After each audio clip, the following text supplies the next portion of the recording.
Hola, buenos días a todos. Good morning, everybody. Welcome to our Tuesday weekly updates on coronavirus on COVID-19. This is the time in which for 40 minutes we will make sure that we bring you all world-class resources and experts talking to you about the things that you need to know, that you be informed so that you can take better decisions and you can share this with your community. We've been doing this for almost 5 weeks now, and it is fantastic to see that we can bring you expertise from WHO on health to politics, to policy, business practices, and what is happening actually for small businesses through the representation of the U.S. Hispanic Chamber of Commerce. Week after week, we've been putting this together as part of the Hispanic Response and Recovery Plan because we Hispanics were disproportionately affected at the health level, at the economic level, since our small businesses, entrepreneurs, and independent workers have been affected most because we work in those industries that have been shut down tremendously. But also, we're disproportionately exposed, and that is part of what the conversation we're going to have today. We're disproportionately exposed because we have 19 million Hispanics in the front lines in essential functions, 1 million in healthcare, 1 million in food supply, 1 million in in driving and delivering the food that you get every day in your home. And for many of us, for the Hispanic community, staying at home is a luxury. So today, we want to make sure that we elevate ourselves with information so that we can, again, bring those solutions that we need.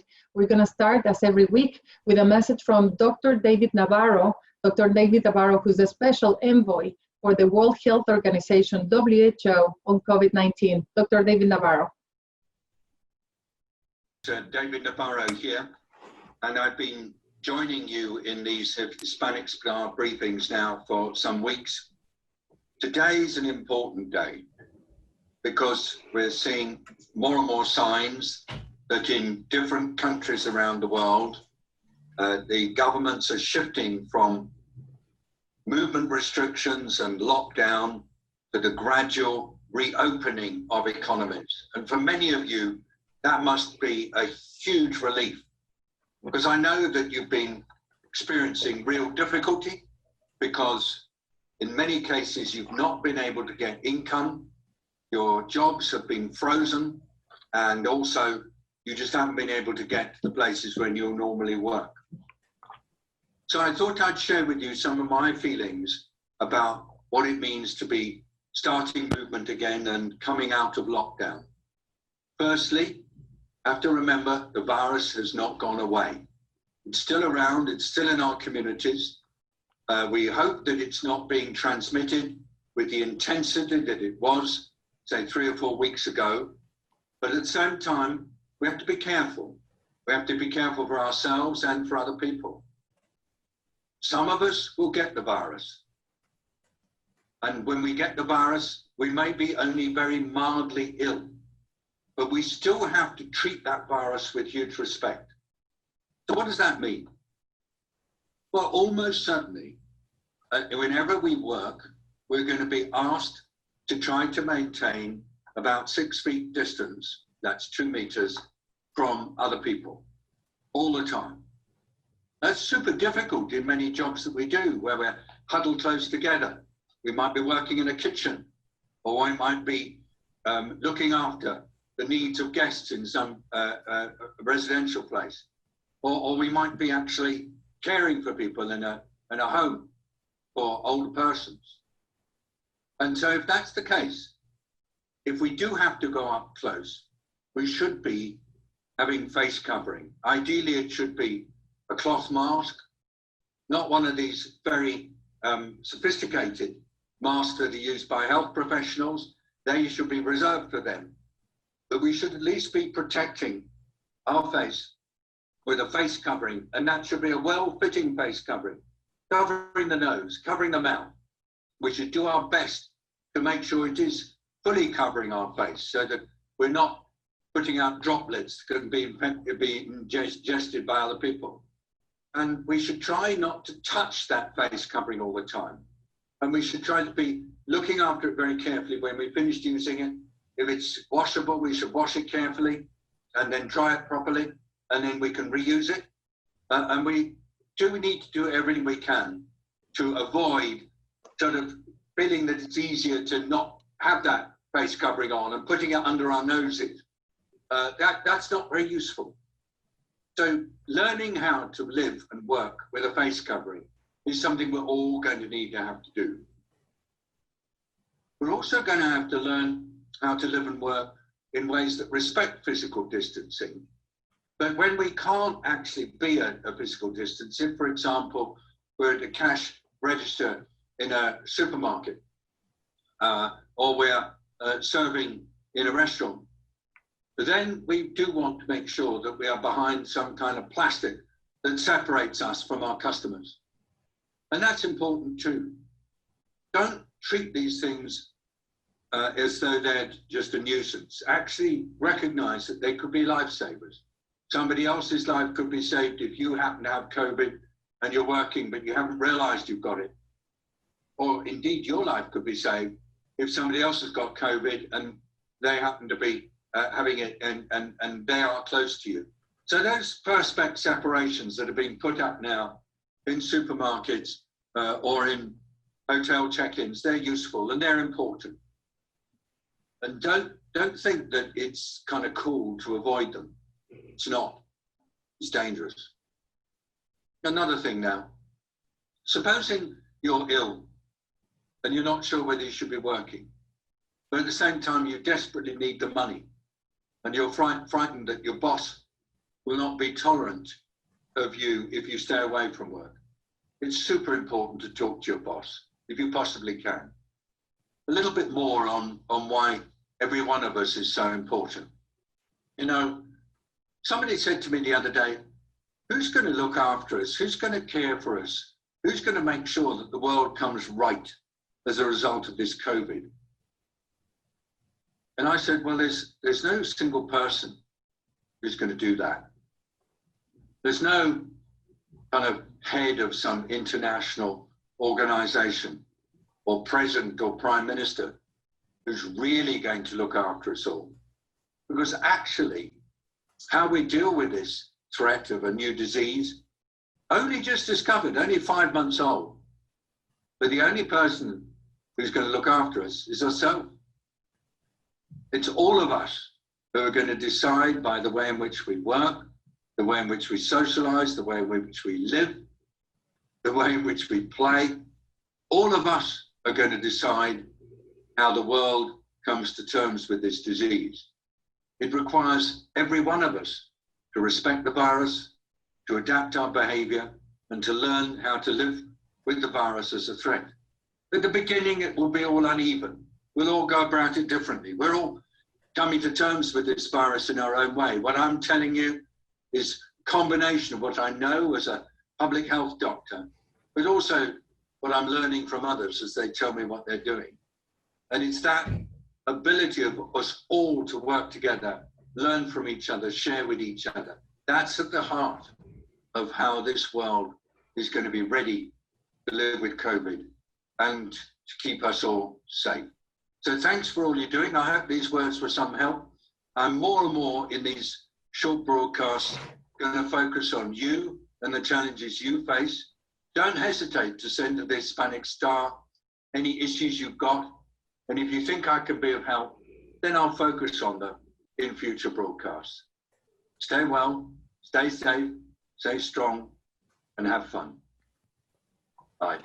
Thank you, Dr. David Nabarro, Special Envoy for WHO, the World Health Organization on COVID-19. My former boss actually wearing the Sustainable Development Goals pin, the master plan for the future of the people on the planet. And he was talking about today being an important day as we see the world coming to a new reality and stepping out of the lockdown.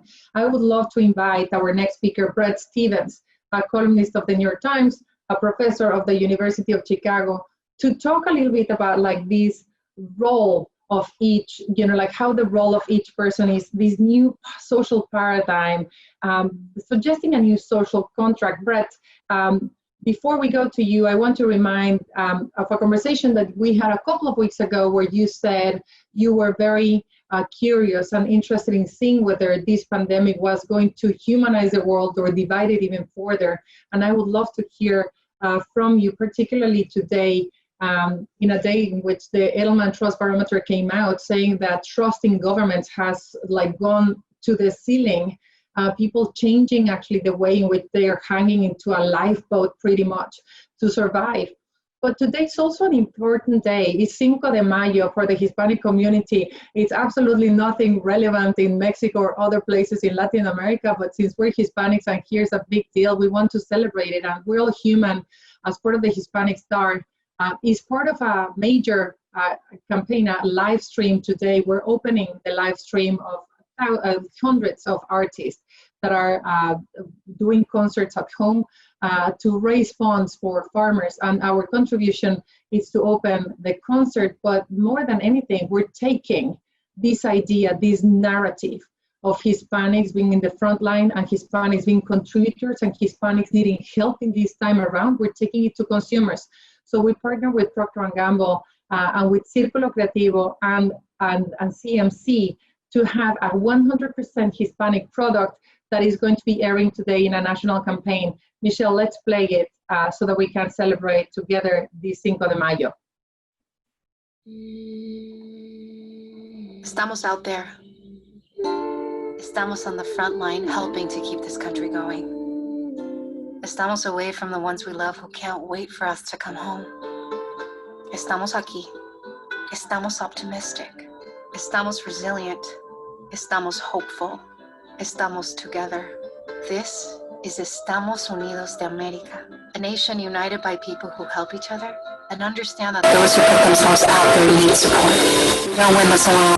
We win this together. That's why P&G and Hispanic Star Estamos with you, providing relief for families in need and essential workers, helping Hispanics, helping Estamos Unidos. I think it's a beautiful tribute to all the Hispanics, who we are, our Latinidad, being proud and being out there. And I hope that we can bring this narrative of unification and being proud and united even further. Bret Stevens, columnist of the New York Times, please give us your perspective about, how an update on how do you see the world, how do you see the social paradigms, how do you are seeing geopolitics in general. Well, Claudia, first of all, I thought that was a beautiful video and extraordinarily moving. Secondly, Feliz Cinco de Mayo. Thank you for the reminder. A little bit of history, of course, on the 5th of May, I think, of 1862, the Mexican army repulsed a French invasion under the generalship of a guy named Porfirio Diaz. It's important to remember that the French came back and established Maximilian as emperor, and the struggle to free Mexico of a foreign invader, if you'll work with the metaphor here, took another 4 years under Benito Juarez until finally he was able to end French rule in, I think, 1867. And maybe that is a very good historical analogy for our situation today. This may be a sort of a moment of victory or relief of sorts, in the sense that around the world and increasingly in the United States, people are returning to some sense of normality. But we should not imagine that this situation, this invasion, has been vanquished in any significant sense. Most of the people on this call have probably seen reports that the infection rates are not slowing as we would hope. There is not the bell curve that we're seeing in countries outside of the United States. Partly that's probably an artifact of increasing testing. The more you test, the more cases you find, and paradoxically that might be good news because it means that the more fatality rate compared to the infection rate is much lower. But it also means we are by no means over this. You might have also seen an important story in the Los Angeles Times. Information from the national lab at Los Alamos indicates that the coronavirus is mutating, and that's going to present inevitable challenges to the ability of the scientific community to devise therapies and vaccines that work across the broad spectrum of this disease.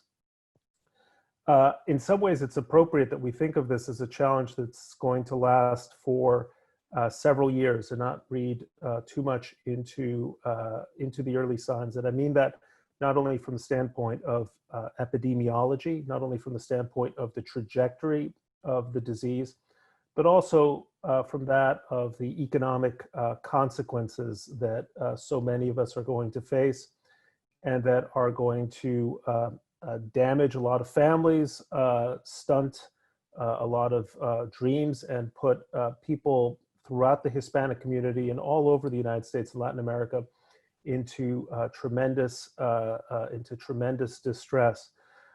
One thing that I'm looking at are things like the near bankruptcy of Hertz Rent-A-Car. You just have to think about what a company like Hertz, how integrated it is, not only in our national and global economy, but in an economy that depends on people traveling around.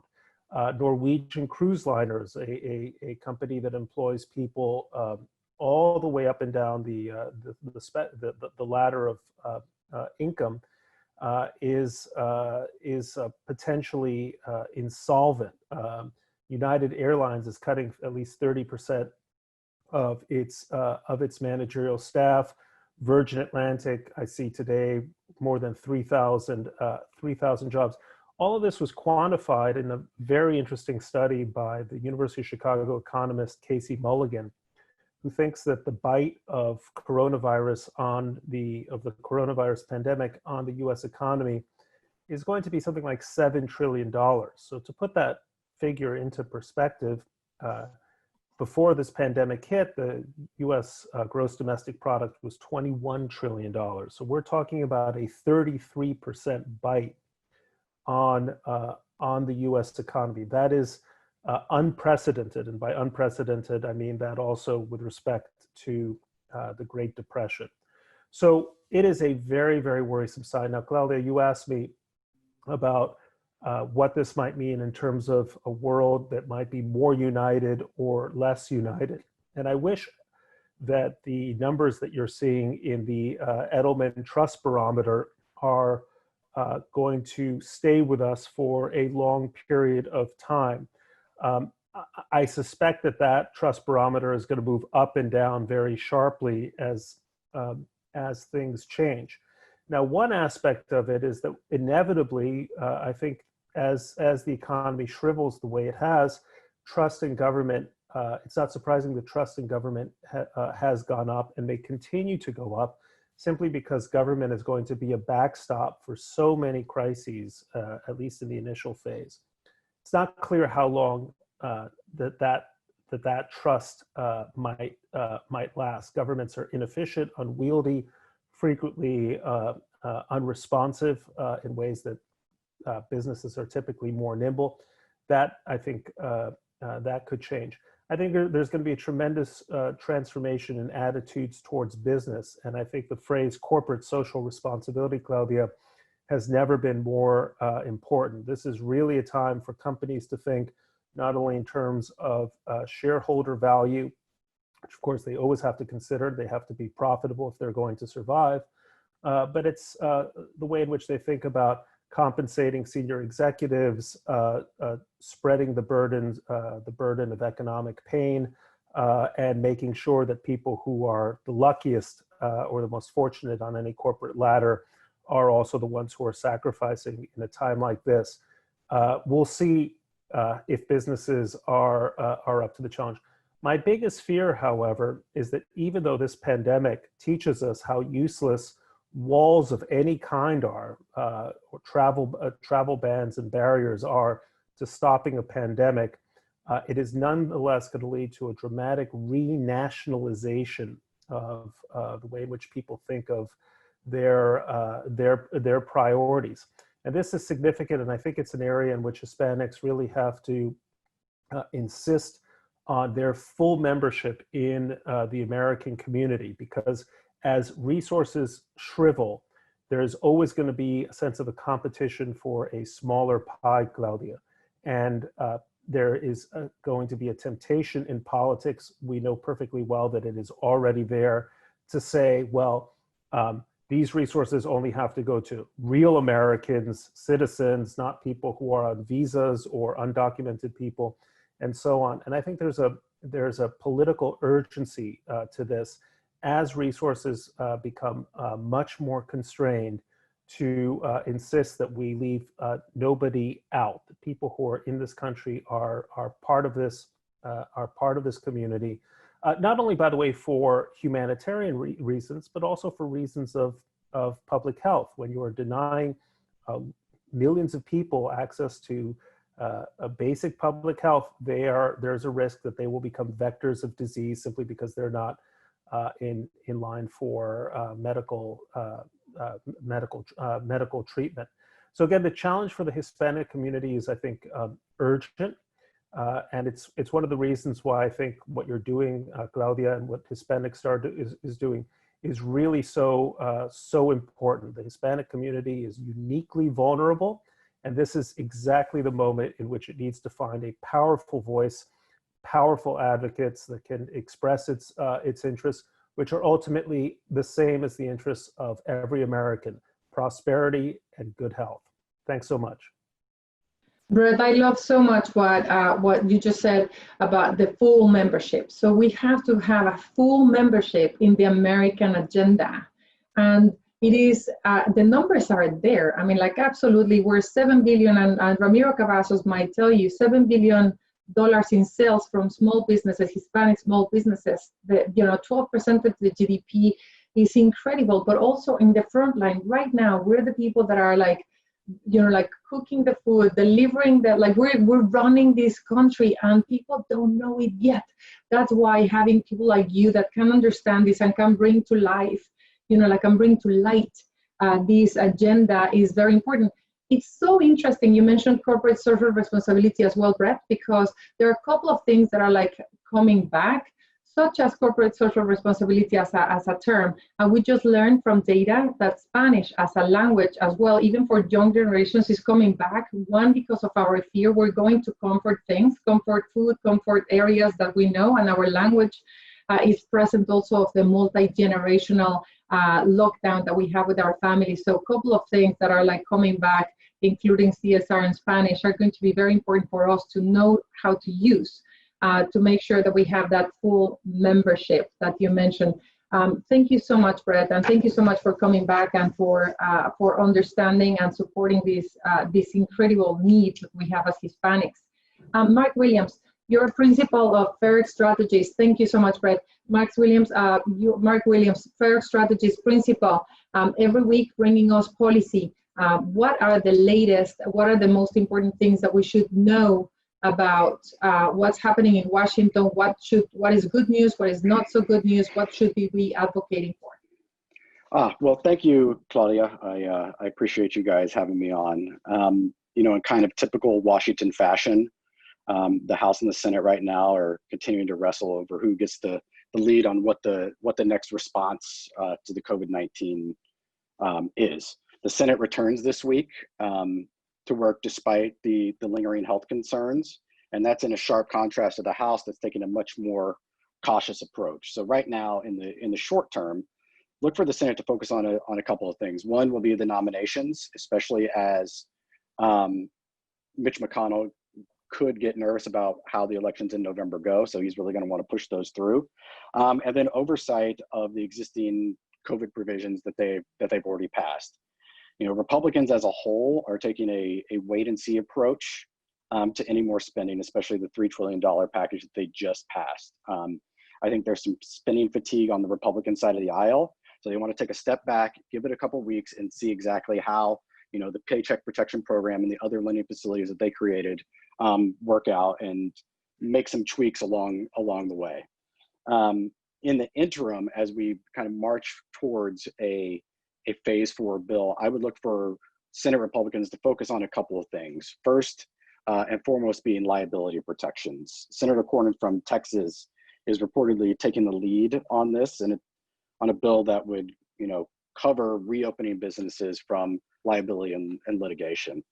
The second thing that I would look for, and this is this is something that the president has really been pushing, is a payroll tax cut. So I would look for those two things to be coupled together on the Republican side as they continue to negotiate and push forward. But again, I don't think Republicans are in a huge rush to get to a phase 4 bill. So that brings us to the House side, which is not in session this week, but Nancy Pelosi has told her committee chairs, I want your proposals, I want them this week, and we'll look for House Democrats to potentially roll that out at the end of this week or early next week. Look for that proposal or that introductory text to include a couple of things.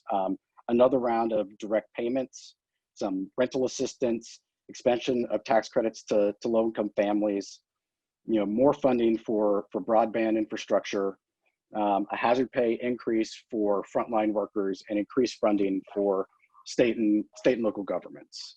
I will say that there is one item that seems to be prevalent across the aisle, both in Republicans and Democrats, and that is figuring a way on how to move supply chains out of China. You hear banter on both sides. How do we move our supply chains back home? That's a difficult conversation to have, for the businesses that have been building these supply chains for years. But my assumption is in whatever the next package becomes, there will be something that addresses Chinese supply chains. On the administration front, there are a couple things that I wanted to highlight. This week, they pushed out $81 million for increase in inspections of nursing homes, which is obviously badly needed. Additionally, the president signed an executive order to keep meat and poultry processing facilities open, which is huge, both on the worker side and on keeping food on our shelves, right? Now, USDA is going to work in conjunction with the CDC and OSHA to make sure that these facilities are compliant and the workers are returning to a safe working environment. And then finally, on May 1st, HUD announced that they will allocate $685 million to help low-income Americans residing in public housing. So those are kind of the three things that the administration has pushed out this week. House and Senate Republicans, or House Democrats and Senate Republicans, continue to toil on who gets to take the lead on phase 4. So I'll leave it with that. That's kind of the high-arching news from Washington right now. And I would love, thank you so much, Mark. I would love to have Ramiro Cavazos, the president of the U.S. Hispanic Chamber of Commerce, respond to that. And also, there were two things, the cut spending and then the supply chain from China, which I thought that Ramiro has a number of small businesses that can actually fill those jobs, since, as he mentions, small businesses are the brink, 1 in every 4 at the brink of closing. Ramiro, thank you so much for again being week after week with us. There's a number of people that have been affected, particularly the small businesses, entrepreneurs, and independent workers that you represent nationally. You also are holding a session with Nancy Pelosi, I think that today, to talk about small businesses. What's an update? Are we optimistic? Are we pessimistic? Have Hispanics benefited from all the government spending? Tell us what's new and what should we know? Well, Claudia, thank you and for your leadership and bringing us together again every week. And to the panel members, thank you for your insights. I learn as much as I get to share, if not more, from many of you. Mark, please thank you for that update. I would just touch on what Mark said, that we are hearing that the Democrats and the Republicans are at an impasse for additional funding, $3.5 trillion already put into this relief effort. Clearly, most of that aimed at helping get our economy back on track, Claudia. Bret earlier mentioned that the economy, the GDP, was at $21 trillion before COVID-19. More than 10% of that, $2.3 trillion, as you know, Claudia, derived from the Latino community overall. So corporate social responsibility, which we are seeing many companies step up, that is a strategy, but it's a business strategy. Spanish is also a business strategy. It's very clear that companies realize that the Latino population as impacted as it's been, is really the future of the recovery of this virus period, as it happened during the recession, where small businesses created half the growth and businesses doing exporting created the other half after the recession of 2009, 2010. So I would say, Claudia, that because we are the consumers of the future and the workforce of the future and the vendors, the small businesses that will be procuring products and services from these Fortune 500 companies, it's more than corporate social responsibility. It just makes good business sense. Fortunately, we had just approved the USMCA, and I agree with you and the folks on here that for our businesses, this crisis, although 1 out of every 4 of our businesses has already temporarily closed or is closing permanently, they will have to find a new way of innovating to grow out of this crisis. The North-South manufacturing strategy is one that we need to employ. Having traveled to China many times doing economic development, it's very clear to us that the cost benefit analysis is better for us to work with our partners in Mexico. Toyota, the automotive industry, is a perfect example of that. So Claudia, through this crisis, I see that there will be opportunity, but you're right, in the short run, the economy, as Bret said, has been impacted 20 to 30%. We are a big part of that economy as Latinos. And as you know, Latinos, we're Asian, we're Caucasian, we're Black. We follow the full spectrum. We are an ethnicity and not a race. And so all of the population in America that is Latino or is part of our family, as you know, has been impacted through this. I will conclude, Claudia, with some data. The second round of Paycheck Protection Program, just to leave you with this, the loan size has gone down, which is good for the small businesses. More than 1.5 million loans have been approved to businesses that are asking and needing lending of $50,000 or less. About 70% of the lending has already occurred, and that's close to $200 billion out of the 300+ billion out of 2.2 million loans. And then another 13%, more than 300,000 PPP loans were made to businesses 50,000 and below. So Claudia, we're beginning to see that more of our small businesses are getting the assistance, and we will require the SBA and ask of them that they do, as applicants go in to apply for their loans, to ask what their ethnicity is. Right now, we have no way of telling how many Latinos and Latinas or people of color or Asian-owned businesses have received the PPP loans. All we have is the information by state and the loan amount and the lender. We have more than 5,000 lenders, but we do need to ask the SBA to require that we ask that information in the future so we can make sure that the SBA is putting the money where it needs to go. Claudia, thank you for your tenacity and your patience. No, absolutely. And Ramiro, I mean, like good news for, like making sure that we are benefiting from those governmental programs. But also, Ramiro, you mentioned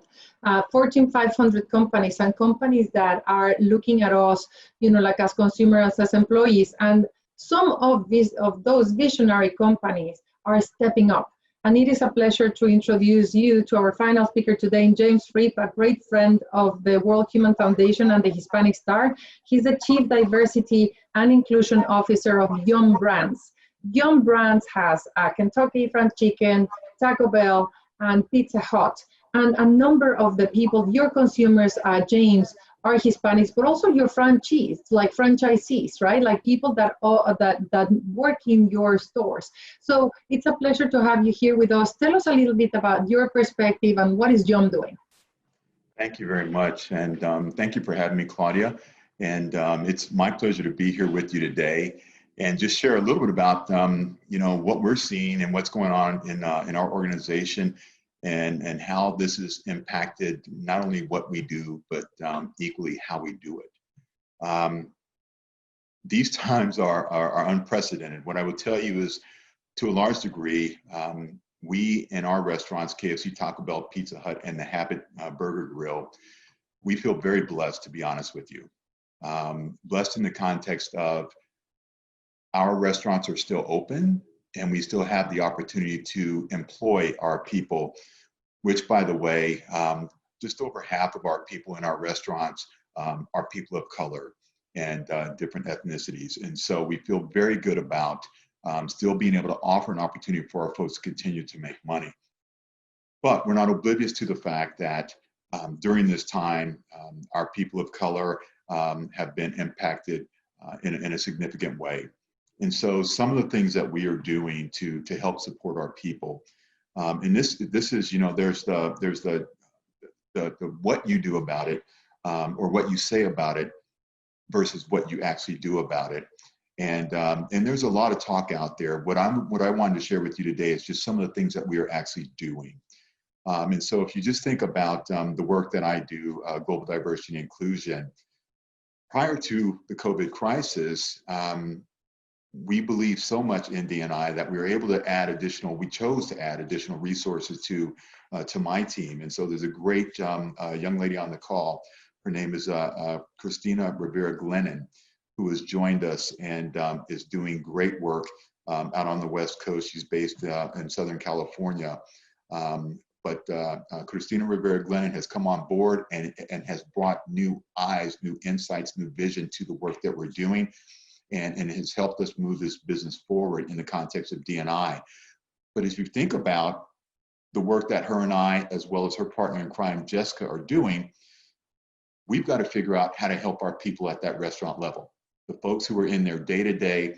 And so the first and foremost thing that we are doing is making sure that our employees are safe. And so we're doing all the things with PPE. We've got thermometers now in the restaurants and gloves and those kinds of things. Low to no contact deliveries for our Pizza Hut business and things of that nature, because we want to make sure first and foremost our employees are safe and healthy, and in order to keep our consumers the same. If for whatever reason, or we have an employee who runs into a situation where they've contracted COVID or they're caring for somebody that has COVID, we've established an employee relief fund where we will pay our employees who, if they have to self-quarantine, we'll pay them for the hours that they would have been regularly working to make sure that because they've been impacted by this virus, that they are not negatively impacted, or that at least the impact is minimal from a financial perspective. And there's been, anybody can donate to that fund externally and internally, and is available to both our company employees, but as well as our franchise employees. And so we're very proud of that. Other things that we've done,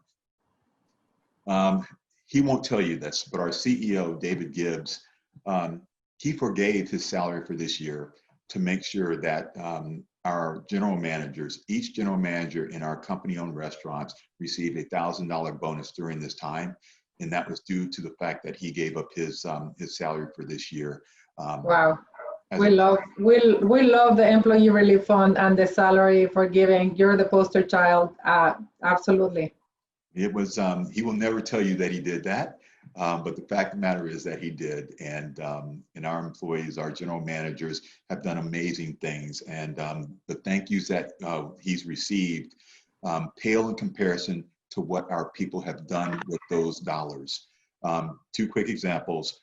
One individual said they were going to buy groceries for their family and that they were able to continue to keep their family going.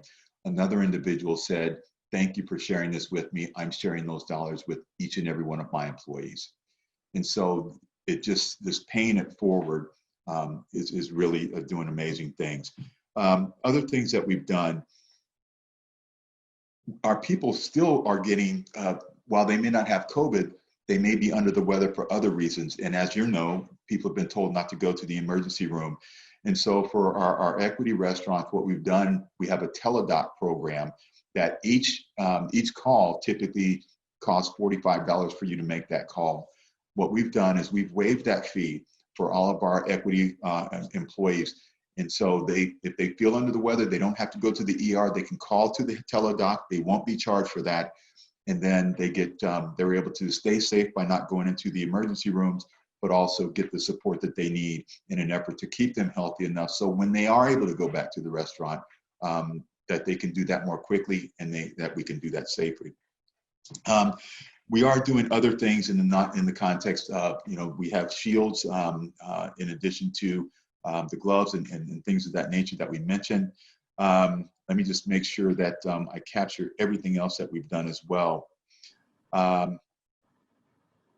Yeah, I think that those are some of the key things that we're doing. Things that we're doing for the communities with the Habit Burger Grill and our taco trucks and our pizza trucks. We are taking those trucks and taking them to where our heroes are working every day to help us, to hospitals and venues where people just have a high need for food and things of that nature to help support our communities as well. And so holistically, at the end of the day, our goal is to make sure that first and foremost, those who are in the restaurants serving our customers, we keep them healthy, happy, and give them avenues by which they can make sure that they stay safe and continue to serve our customers. And then finally, and this is coming out more and more through the media around this whole notion of mental health and the impact that it's having on our people. And so we have something called an employee assistance program. And what we're doing with that program is we have made that available to all of our equity employees down to the restaurant level, free of charge for them to call in. And if they're feeling stressed or they're feeling overwhelmed and not sure how to handle things, they can confidentially call this employee assistance program number and get the help and support they need. As you see in the media today, domestic violence is continuing to go up. Child abuse is going up during these times. And what we want to do is try to help the person, not only from a work perspective, from a holistic perspective in terms of how do they take care of them, themselves, and their families along the way. So those are just some of the things that we're doing to help support our employees, because if we know anything right now, diversity and inclusion has never been more important than it is today, given the impact of the virus. So Claudia, again, thank you for having me. Hopefully those are some things that help. But as I mentioned, want to talk to you about things that we're doing, not things that we're talking about, and hopefully we did. And we applaud you. And we're here with the Hispanic leadership to make sure that we showcase and we share best practices, and we actually have case studies of those companies that are taking the bold steps, that are taking the leadership, and that are taking action so that we can actually showcase it to other companies. James, it's a pleasure to have you here. I saw Ramiro Cavazos nodding all the time. I'm sure that you know that, like a number of our small businesses and independent workers have been affected disproportionately and have lost their incomes, their contracts, their jobs. So I'm pretty sure that you know that if you have openings, Ramiro Cavazos will be delighted, as long as, as well as all the other Hispanic organizations that have all this talent, Hispanic talent, because as you say, diversity and inclusion has never been more important, and nevertheless never been more at risk. So I applaud you for actually taking it forward and moving it back. As a final point for all of you, Mark, Ramiro, and James, we all know that we will have a day of action, May 21. We're inviting all the Hispanic Promise signatories and all of the Hispanic Star Alliance members to take one action. That day, invite everybody we know to take one action, whether it's donate to causes, take action. We will do action in 10 different cities in distribution of food, in distribution of products. And so we want to invite all of you to be part of that day of action so that we can help those Hispanics that have been affected. And it gives me hope to close with James Fripp, who has shared actually what you're doing for employees, for consumers, and for the community. Because if we have a couple of companies like yours that are stepping up for us, we're going to be in much better shape. Thank you, everybody, for being here. I'm very much looking forward to seeing you next week on another one of our weekly updates. Thank you, everybody, for being here.